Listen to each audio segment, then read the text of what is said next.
Welcome back to another new video in SD bio life with life science. দেখো SLST 2025-এর expected cut off কত যেতে পারে নবম দশম একাদশ দ্বাদশ আলাদা আলাদা করে এবং প্রত্যেকটা সাবজেক্টের আলাদা আলাদাভাবে এবং প্রত্যেকটা category general SC ST OBC প্রত্যেকটা ক্যাটাগরির আলাদা আলাদাভাবে আলোচনা করব এবং 2016-তে কাট অফ কত গেছিলো সেখান থেকে আমরা কি এক্সপেক্ট করতে পারি, এবারে বাড়বে না কমবে, এবং OBC রায় যে রয়েছে গতকাল সেটা দ্বারা সত্যিই কি জেনারেলদের উপর একটা সুরাহা হলো বা OBC যারা বিভিন্ন ক্যাটাগরিতে OBC A OBC B রয়েছে তাদের সত্যি কি কতটা সুরাহা হবে না সেটা নিয়েও আলোচনা করব এবং নতুনদের সিট সংখ্যা কিন্তু বাড়লো, এটা কিভাবে সেটাও নিয়ে আলোচনা করব। তাই ভিডিওটা অবশ্যই শেষ পর্যন্ত দেখো, ভালো লাগলে লাইক করে বন্ধুদের শেয়ার করে দিও, চ্যানেলে নতুন হলে চ্যানেলটা সাবস্ক্রাইব করে নিও।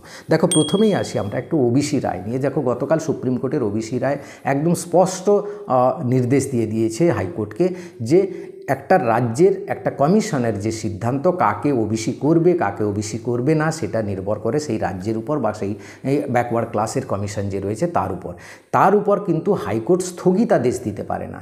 তাই সেই রায়টাকে স্থগিতাদেশ দিয়ে যে রাজ্য হাইকোর্টে আবার পাঠিয়ে দেওয়া হয়েছে। হাইকোর্ট কিন্তু এবারে কি করবে, সেই যে 140টা জাতিকে রাজ্য সরকার যে OBC করেছিল তার মধ্যে কোনো ভুল ত্রুটি আছে কিনা, সার্ভে রিপোর্টটা ঠিকঠাক আছে কিনা বা আরও ভালো করে সার্ভে দরকার হবে কিনা সেই সাজেশন দিতে পারে, কিন্তু স্থগিতাদেশ দেবে না বা দিতে পারে না। তাই ভবিষ্যতে ধরে নেব 140টা জাতির আর স্থগিতাদেশ হবে না। এবার এই যে জয় পেল রাজ্য সরকার সুপ্রিম কোর্টে, এই জয় পেলে রাজ্য সরকার কিন্তু ফুল দমে এগিয়ে যাবে। অর্থাৎ প্রত্যেকটা চাকরির ক্ষেত্রে, প্রত্যেকটা অ্যাডমিশনের ক্ষেত্রে, প্রত্যেকটা কাউন্সেলিংয়ের ক্ষেত্রে OBCর 17% ধরে এগোবে এবং OBC A এবং Bর যে 140টা জাতি সেই জাতি ধরে এগোবে, কারণ তার উপর স্থগিতাদেশ হাইকোর্টের রায়ের উপর আছে। তাই রাজ্য কিন্তু আর থেমে থাকবে না, এগিয়ে যাবে। তাই এই যে জেনারেলদের উপর একটা বিরাট চাপ, এমনি তো জেনারেল মেলদের ক্ষেত্রে বিশেষ করে সিট সংখ্যা কম ছিল, তার উপর OBC বহু জাতি যেই 2010 সালের আগে যারা ছিল তারা ছাড়া বাকি সমস্ত জাতিরা কিন্তু জেনারেলে অ্যাপ্লাই করেছে। তাই এর এডিট অপশানও কিন্তু আসতে বাধ্য এবং এই এডিট অপশান 2-1 দিনের মধ্যেই কিন্তু আসবে। খুব সম্ভবত এডিট অপশান আগস্টের প্রথম সপ্তাহে হয়ে যাবে, কারণ তারপর অ্যাডমিট প্রিপারেশনের কাজ চলবে। তাই এডিট অপশান কিন্তু খুব এই আগস্টের প্রথম সপ্তাহের মধ্যে আসবে, 2-1 দিনের মধ্যে আসবে বলে ধরে নিতে পারো। তো এই ব্যাপারটা যে জেনারেলদের সুবিধে হলো এবং OBC যারা ছিল, যারা জেনারেলি হার্ড কম্পিটিশানে পড়ে যাচ্ছিল তারা নিজের জায়গায় ফিরে এলো, তা OBC সেক্টরে থাকলো, তাতে তাদের যে একটু হলেও তো কাট অফটা কমবে, তো সেই কম কাট অফে তারা কিন্তু বেশি সুযোগটা পেয়ে যাচ্ছে এখানে OBCদের ক্ষেত্রে। এবারে আসি যে ভ্যাকেন্সির কথা বলছিলাম, জেনারেলদের নতুনদের ভ্যাকেন্সির সংখ্যা বাড়ছে। কেন বাড়ছে না আমি বলেছিলাম, যে হিসেবটা দিয়েছিলাম আগের ভিডিওতে, 3400 টোটাল সিট রয়েছে, তার মধ্যে 15400 শিক্ষক অ্যাপ্লাই করেছে এবং 1700 শিক্ষক অ্যাপ্লাই করেনি। তো যাই হোক, এই 15400-র মধ্যে কিন্তু ম্যাক্সিমাম টিচার আমি দেখেছি যেটা পড়াশোনার মধ্যে নেই, একদমই এখনও পড়ছে না, বইটা পর্যন্ত খোলেনি। বহু টিচারকে জানি তারা এখনও রাজ্যের যে রিভিউ পিটিশন সুপ্রিম কোর্টে রয়েছে সেটার উপর আশা করে বসে আছে। এখনও তারা দিল্লিতে বহু শিক্ষক রয়েছে, কলকাতায় বহু শিক্ষক রয়েছে, পড়াশোনার মধ্যে নেই, তারা একটু সিনিয়র গোছের শিক্ষক। যারা একটু জুনিয়র গোছের শিক্ষক রয়েছে 2016 সালে তারা কিন্তু ফুল দমে পড়ছে, তারাই অ্যাকচুয়ালি তোমার কম্পিটিটার্স। তো আমি গ্রাউন্ড লেভেলে থেকে যেটা দেখেছি, এই শিক্ষকের সংখ্যা যারা পড়াশোনার মধ্যে নেই এটা কিন্তু কম নয়, প্রায় 40% শিক্ষক, মানে ধরে নিতে পারো 6000 জন শিক্ষক একদম পড়াশোনা করছে না। তো সেই শিক্ষকরা কিন্তু তোমার থেকে রেটিনা অনেক কম নাম্বার পাবে, এটা তুমি নিশ্চিত লিখে নাও। অর্থাৎ এই 6000 সিট তোমার জন্য ভ্যাকেন্সি হয়ে গেল, যে 40% শিক্ষকের কথা বললাম, অর্থাৎ 20,300 যে হিসাব দিয়েছিলাম তোমাদের নতুনদের জন্য ভ্যাকেন্সি, সেটা টোটাল 6000 মিলে 26,300 ভ্যাকেন্সি এরকম একটা ধরতে পারো। কেন এ কথা বলছি, কারণ এটা আমার প্র্যাকটিক্যাল অভিজ্ঞতা থেকে বলছি। হয়তো অনেকে এর উপর অনেক আজে বাজে কমেন্ট করতে থাকবে, কিন্তু এটি আমি প্র্যাকটিক্যাল গ্রাউন্ড লেভেলে থেকে আমি যা অভিজ্ঞতা, আমি যাদের সঙ্গে চেনা জানা রয়েছে সবার সাথে আলোচনা করে আমি যেটা বুঝেছি, যে এইরকম একটা শিক্ষক যারা পড়াশোনা করছে না তারা কিন্তু পরীক্ষায় রিটিনে পাশ করতেই পারবে কিনা সন্দেহ রয়েছে, তারা নিজেরাই এই কথা বলছে। তাই তোমার জন্য কিন্তু জায়গাটা বড় রয়েছে। এই জায়গাটা বড় তোমাকে দেখিয়ে দেওয়ার কারণ হচ্ছে তুমি ভেঙে পড়ো না।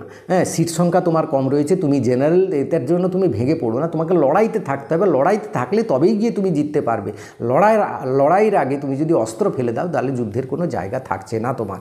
তাই একটা সুযোগ অন্তত কাজে লাগাও। বারবার বলেছি এটা হচ্ছে প্রথম সুযোগ তোমার জন্য এবং শেষ সুযোগও হতে পারে, তাই এই শেষ সুযোগটাকে কাজে লাগাতে তোমাকে হবেই, কারণ তুমি এমএসসি বিএড করে বসে আছো বা অনার্স বিএড করে বসে আছো, তোমার এইটার জন্যই বসেছিলে এতদিন, এটাকে কাজে লাগাও। তো এবার আসি আমরা কাট অফের কথা। কাট অফের কথাটা দেখো ডিপেন্ড করে কয়েকটা বিষয়ের উপর, যেমন এবছর কতজন ছাত্রছাত্রী পরীক্ষা দিচ্ছে শুধু তা নয়, কতজন ছাত্রছাত্রী ভালো পরীক্ষা দিচ্ছে তার উপর। কারণ যত বেশিজন ছাত্রছাত্রী ভালো পরীক্ষা দেবে তত কাট অফটা উপরের দিকে থাকবে, এবং কীরকম কোশ্চেন হচ্ছে তার উপরও নির্ভর করে। কারণ কোশ্চেন যদি ডিফিকাল্ট হয়, পরীক্ষা ভালো বেশিরভাগ ছেলেমেয়ের ভালো হবে না, কাট অফ নিচের দিকে নামবে। কোশ্চেন যদি সহজ হয় তাহলে কিন্তু কাট অফটা উপরের দিকে যাবে, এই হচ্ছে ব্যাপার। তো তাহলে আমাদের 2016 সালের কাট অফ দেখে কী লাভ? একটু লাভ আছে, আমি একটু অন্তত টার্গেটটা ফিক্সড করতে পারবো যে আমাকে রিটেনে এত পেতে হবে বা 90তে এত পেতে হবে, এই রকম কাছাকাছি যাবে। এর থেকে 2 নাম্বার 4 নাম্বার বাড়বে কমবে হতে পারে, কিন্তু টার্গেট তুমি একটা পাবে। সেই জন্য প্রত্যেকটা সাবজেক্টের নবম দশম একাদশ দ্বাদশের কাট অফটা এবার আমরা স্ক্রিনে দেখো। এটা হচ্ছে 2016 নবম দশমের কাট অফ। দেখো প্রত্যেকটা subject Bengali, English, math, geography, history, physical science, life science, প্রত্যেকটা সাবজেক্টের ক্যাটাগরি ওয়াইজ কাট অফ দেওয়া আছে। তুমি যদি জেনারেল ধরো, বেঙ্গলিতে 82 পেয়েছিল, গতবারে 82 পেয়েছিল, কারণ একাডেমিকে কিন্তু অনেকটা বেশি নাম্বার ছিল, যার ফলে সেখানে অনেকেই ফুল নাম্বার পেয়েছে। এবারে যেহেতু একাডেমিকে 10 নাম্বার মাত্র রয়েছে, কিন্তু এই স্কোরটা কিন্তু অনেকটা নিচে নেমে যাওয়ার একটা সম্ভাবনা রয়েছে। মানে শুধু জেনারেলটা ধরে বলছি, দেখো ইংলিশে 82 গেছিলো, ম্যাথে 66, জিওগ্রাফি 77, হিস্ট্রিতে 84, ফিজিক্যাল সায়েন্সে 71 এবং লাইফ সায়েন্সে সবচেয়ে কম 68, ম্যাথে সবচেয়ে কম 68 ছিল, তারপর লাইফ সায়েন্স, তারপর ফিজিক্যাল সায়েন্স, এরকম ছিল। আর্টস গ্রুপে কিন্তু বেশি ভালো গেছিল।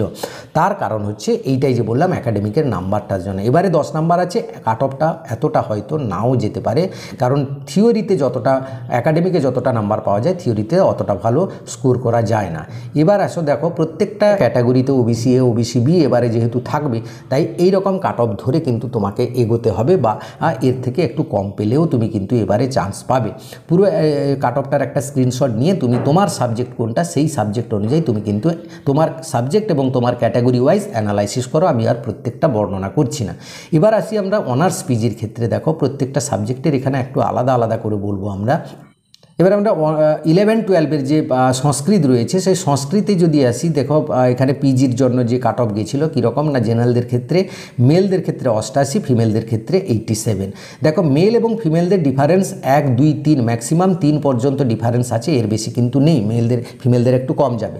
তো এই কাট অফটা এবারে কিন্তু একটু হলেও কমবে, কারণ এতটা বেশি কাট অফ যাবে না বলে আশা করা যেতে পারে। ওবিসি এ, ওবিসি বি, যে যার ক্যাটাগরি ওয়াইজ তুমি কিন্তু সাবজেক্ট ওয়াইজ দেখে নাও, আমি আর সবগুলো বর্ণনা করছি না। এবার দেখো বাংলাতে, বেঙ্গলিতে কীরকম গিয়েছিল। জেনারেলদের ক্ষেত্রে বেঙ্গলিতে গেছিলো 84, ফিমেলদের ক্ষেত্রে গেছিলো 83। এই 1 নাম্বার দেখো এখানেও কম রয়েছে। ওবিসি এ, বি বা এসসি এসটির ক্ষেত্রে ব্যাপারটা একই রকম দাঁড়াচ্ছে। তো এটা তোমরা যে যার নিজের ওয়াইজ সাবজেক্ট ওয়াইজ দেখবে। এডুকেশান যার রয়েছে সে দেখো এডুকেশানে 70 গেছিলো। এডুকেশানে যেহেতু নাম্বার তোলাটা কম বা সহজ নয়, সেই জন্য একটু কম গেছিলো।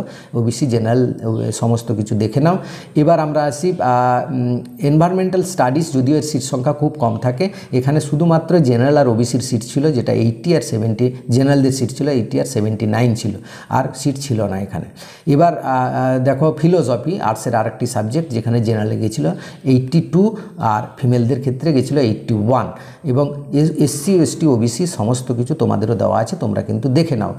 এর পরের সাবজেক্ট দেখো 11-12 যে রয়েছে পলিটিক্যাল সায়েন্স। এর পলিটিক্যাল সায়েন্সে তোমার সিট কতগুলো রয়েছে তার উপর ডিপেন্ড করবে তোমার কাট অফ এবারে কত যাবে। এবং জেনারেল ক্ষেত্রে 77 আর ফিমেলদের ক্ষেত্রে জেনারেল 75 মতো গিয়েছিলো। অন্যান্যরা দেখে নাও যে যার ক্যাটাগরি ওয়াইজ।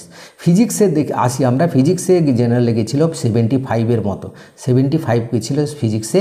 এবং ওবিসি এসসি এসটি ওবিসি তাতেও দেওয়া আছে, সেটা তোমরা দেখে নাও। এবার আমরা আসি ইংলিশে। ইংলিশ আরেকটি সাবজেক্ট যেখানে খুব স্কোর হয় প্রতিবারেই, কিন্তু কাট অফ হাই যায়। 81 গেছিলো, 80 গেছিলো ফিমেলদের ক্ষেত্রে।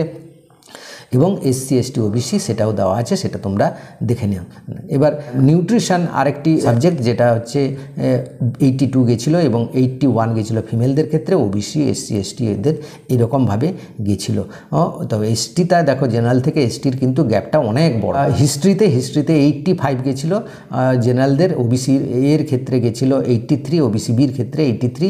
ওবিসি এবং এ বির ক্ষেত্রে খুব কাছাকাছি থাকে, তোমরা জানো। এবং ওবিসির এটা কিন্তু জেনারেলদের জেনারেলেরও কাছাকাছি চলে যায়, যেটা যদি ওবিসি এ ওবিসি বি হয় তাহলে কিন্তু এর জেনারেল এবং ওবিসি দুজনই কিছুটা সুরাহা হবে।